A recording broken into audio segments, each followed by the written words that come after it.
Hey guys, this is Dave with SpinnerX Studios and welcome to my channel, and I believe this is part 3 of my fun with comics.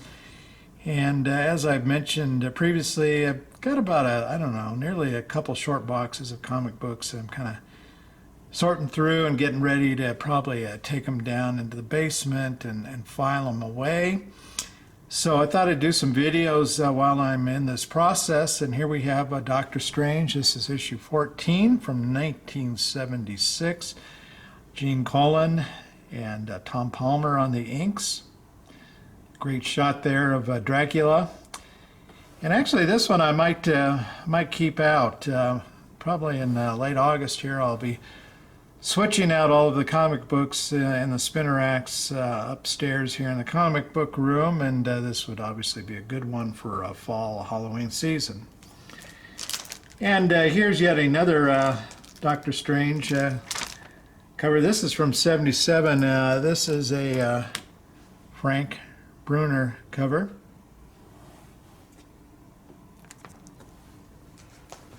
And then switching, we've got Superboy. This is issue 103 from 1963. And you could probably guess who this cover is by. Kurt Swan. Who else? Man, that guy was a workhorse, wasn't he, for DC, and especially on the Superman titles. This one's kind of a fun one. The Black Knight, and his weapon there is red kryptonite. So it's just kind of one of those crazy, funky covers from the 60s. And here we're going to go into Charlton. This is issue 32 from 1962. Dick Giordano cover. Dick, a longtime fixture in comic books, as you guys know. Started out or early, at least early in his career, he was with Charlton. And but then, of course, he went over to DC and a long-time editor. In fact, I think he became an executive vice president over there. Moved up pretty high in the ranks of DC. Okay, here from 1995. This is Mark Bagley and Mark Farmer on the inks. This was a DC Marvel crossover of Spider-Man v. Batman. Really cool cover. It's one of those embossed covers. A lot of shine to it. And of course, in this issue, Spider-Man and Batman teamed up, and the two villains that they fought against in this issue were, well, on Batman's side, big surprise, the Joker, and on Spider-Man's side, Carnage was in this particular issue. Okay, moving back to DC, this is from 1965. Ramona Fradon and Charles Paris is the artist on this, and this is from '65. And Charles Paris was a long time inker in the industry. Did a lot of inking, I believe, on the early Golden Age Batman books. What's interesting, though, is that he also did Western art. Outside of comic books, he was a Western artist. And so you might Google Charles Paris artist Westerns, and you can see some of his work. And here is issue number 5 from '66 of Metamorpho, same two artists.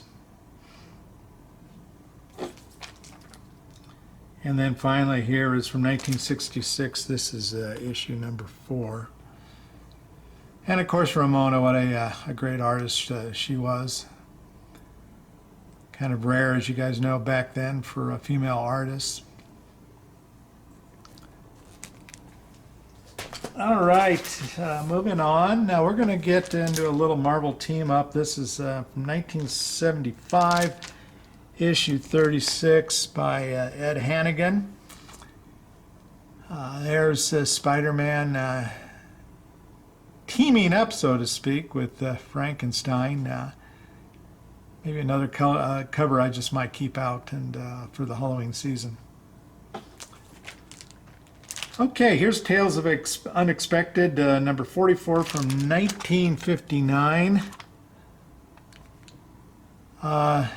Dick Dillon is the artist. Dick kind of reminds me of Kurt Swan, just a workhorse of an artist for DC. I really like his work, as you guys know, on Black Hawk, but this is just I love these crazy covers where, they kind of do an Indian motif here, and you got what looks like Saturn, so, but just really a fun, crazy cover. Here is issue 214, 1981 of Unexpected. And Joe Kubert was the artist.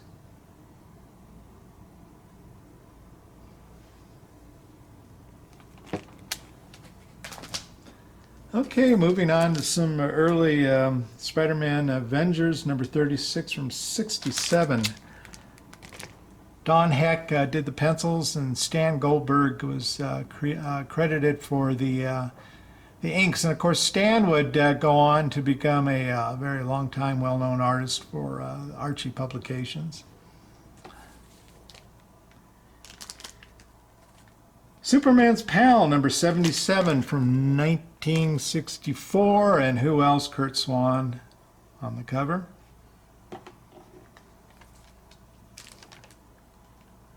Daredevil, number 72, 1971. And we talked about Ramona Frieden on the Metamorpho. Well, here is, maybe you could kind of say, somewhat of a counterpart, Marie Severin. Yet a kind of another unheralded workhorse of a person for Marvel. Avengers 76, this is from 1970, the great John Buscema and Tom Palmer on the cover, on the inks.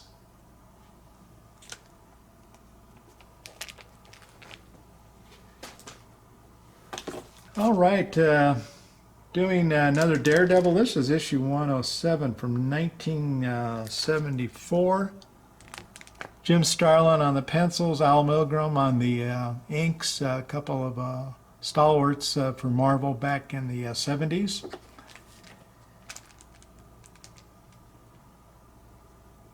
And 1975, issue number 1